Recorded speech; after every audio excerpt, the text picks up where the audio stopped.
Field work તો ખૂબ સારું કરો છો પણ માર્ક્સ ઓછા આવે છે.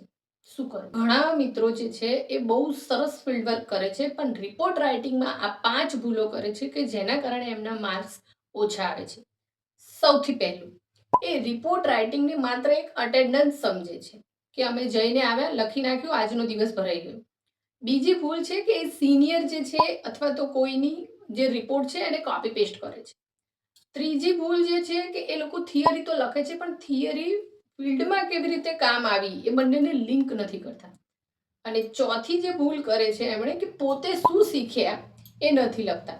અને પાંચમી ભૂલ કરે છે કે તે લોકો પોતાના પ્રેઝન્ટેશન કેવી રીતે રિપોર્ટને પ્રેઝન્ટ કરવું એના પર ધ્યાન નથી આપતા, જેના કારણે એમના માર્ક્સ કપાય છે. તમે ગમે એટલું સારું કામ કર્યું હશે પણ તમારો ફિલ્ડવર્કના રિપોર્ટના આધારે જ તમારા ગાઈડને ખબર પડશે કે તમે શું કામ કર્યું છે. અને જો રિપોર્ટ જ સારું નહીં હોય તો માર્ક્સ કપાવાના જ છે. તો શું કરવું? તો પહેલાં તો આ 5 ભૂલો કરવાનું ટાળો અને કેવી રીતે એક સારો રિપોર્ટ લખવો એના માટે મેં એક પીડીએફ બનાવેલી છે. તમને તેમાંથી સંપૂર્ણ ગાઈડન્સ મળશે. તમારે જો એ પીડીએફ જોઈતી હોય તો માત્ર 99 રૂપીસ એની કિંમત છે. તમે મને કોમેન્ટમાં પીડીએફ લખજો, હું તમને એની વધારે ડિટેલ્સ મોકલી આપીશ.